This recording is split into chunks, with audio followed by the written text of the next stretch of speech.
Alright guys, welcome back. So today I got this 2012 Chevy Cruze Ltz. So I'm just want to show you guys the tools I use to remove this turbocharger right here, guys. That's the turbo right here. I just want to show you, this video is not about remove and install, just showing you guys so you can have an idea the tools you need to remove it, because it's simple to remove, so anyone can do it by having slitting lead tools. So right here got a 10 socket, and I need to pull these bolts right there. Got this 13 to get this nut right here, a bolt for the exhaust pipe right here, and I use these pliers to remove this hose right here, guys. And the clip that go right here is you press that pin, press it in, and it release. You press that shine clip right here, guys, press it in and slide it off.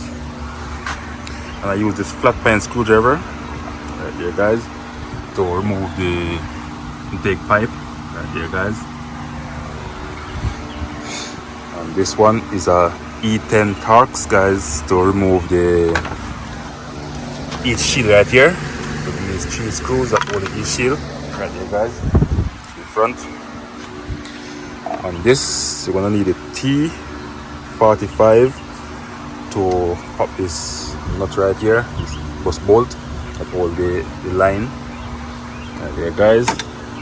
And that should be it right here for now. So hope this video help you all out there if you're trying to do your own turbocharger. I will leave the link in the description where you can get this turbo, guys. It's pretty cheap than everywhere else, guys. So that's it, guys. Take a good look on it.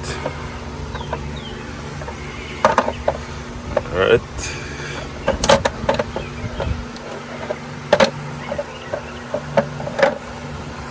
Alright guys, so hope this video helped you out here. So if you find this video useful, please like, share, comment and subscribe. Thank you.